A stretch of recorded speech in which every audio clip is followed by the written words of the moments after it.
butter, yeah. Dope come across the water, yeah. Every nigga got a cutter, yeah. 38 revolver special, yeah. Murder rate been the highest, 30 inches right better, yeah. Dope boy, Panamera, where you from? I'm from Florida, yeah.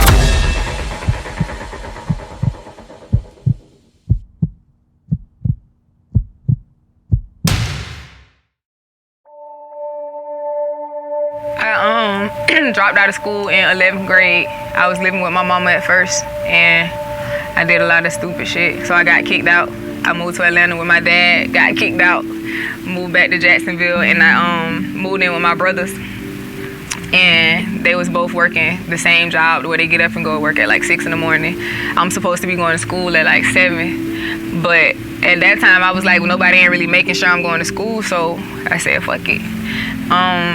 I dropped out, which is probably the dumbest thing I ever did in my life. Dropped out of school, and I just started like being a bum for real, like I wasn't doing nothing.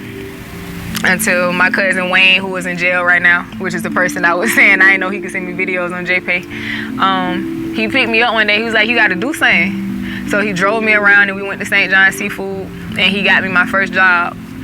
And I was like, they're not gonna hire me, I'm like 16. So he was like, we gonna lie, nigga. Hey, what's up, Carl? What's up, Carl? What's going on? Nothing, just pulled up to your house. What you doing back with They doing the interview, just gonna ask me some questions. So we lied, we told him I was 18, we told him I had graduated, all that. He got me my first job, and he blessed me. So I kind of feel like everything that I've done, I'm indebted to my cousin. After that, I started working at Apple, which is around the time that I was sleeping in my car. And I had bought like my first car, which was a Mazda. The engine blew after like 30 days. And I was sleeping in that car still, in front of my mama's house. She didn't know I was sleeping outside of her house. I used to park my car like in front of her yard and sleep in my car. After I lost my car, I kind of called my manager, Josh, and I told him, I ain't tell him I had nowhere to go. I told him I needed to spend the night. And I kind of ended up moving in with him without telling him I was moving in. And a friend of mine moved in at the same time too. Hey, Uncle Wayne, we miss you. My wine over here acting like he can't say hey to you. That's it? And we can't wait till you get out. That's it? Yeah. They about to send you some money too. Bro. You can't send some money? All right, well. Love you. Love you too. What I saw was she had a homegirl, and they was rapping this shit, but her shit was raw though. I like, but that girl, that was raw. So they did like 3 times, and I had rolled her, cause my cousin had a studio in the flea market at the time. So I rolled her, I like, dog, you need to rap or something. She's like, nah, I'm not a rapper, homie. Some shit she said. I got the message in my phone still. Her grandma passed or whatever, so I didn't want to keep bugging her about going to the studio. So she hit me like she said, and she like, you still want to do that? We went to the studio, and she didn't know how to rap. She made a song, was it the Rick Ross BMF? I think it was Rick Ross BMF. But the shit was raw as hell to me though. That shit was raw back then. She ain't rap like no girl. Most girls, they put pussy and all that kind of stuff. She rap about real shit, like a nigga could relate to. So shit, and back then, Nicki Minaj was the only girl rapping like that or whatever. And she was raw, but she was totally different. She wasn't trying to be like Nicki Minaj.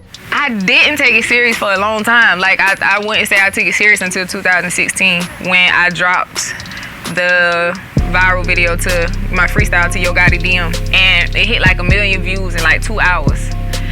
And like as soon as that video hit 1 million views, we had people in the comments asking like how to book me.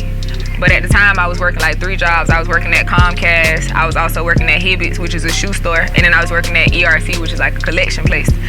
At a point it got to, all right, well either you go to this show or you go to work. And I ended up choosing not to go to work. I always felt like money changed people, but it doesn't. It changes the people around you. It changes everybody that feels like you have to do something for them, or you owe them something, or you have to like take care of them, but it don't really work like that. And everybody assumes that you have more than you got. Like even if I was to sit here and tell you I got $50 and this is my last $50, you're not gonna believe me. And that's how it was. I feel like if I was to stop and like kick back and feel like I already made it, that'll be like a slap in the face to God for giving me half of the stuff that he gave me.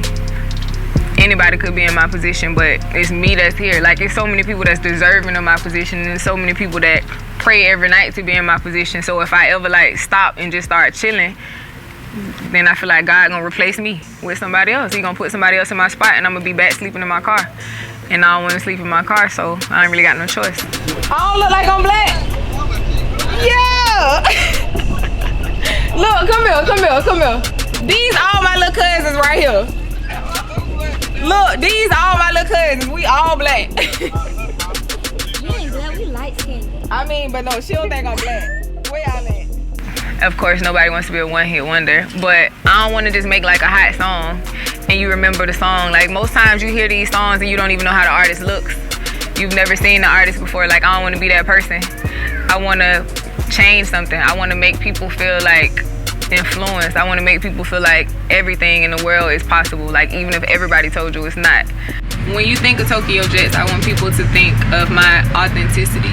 Like, I don't want people to ever feel like at any moment I became a puppet or I did anything because anybody else felt like I should have. Any choice I've ever made in my music career or with my image or with the simple choices that I make in life are solely because I feel like those were the things that I wanted to do. I'm not a typical female rapper. I really don't care if you are sexually attracted to me because that's not why I'm here. I can actually rap and I'm gonna give you that and you gonna take it because that's just what it is. Like, I could have a million times when they got my ass done. I could have a million times when they got my breast done. I could have a million times when they got a rib removed to make my waist smaller, but I don't have to.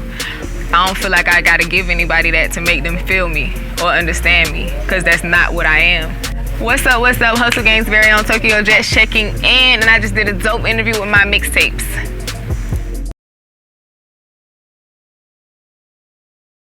They did it like 3 times, matter of fact. And then when they did it, hold on, man, they make me laugh. They're laughing and shit, man. Hold on.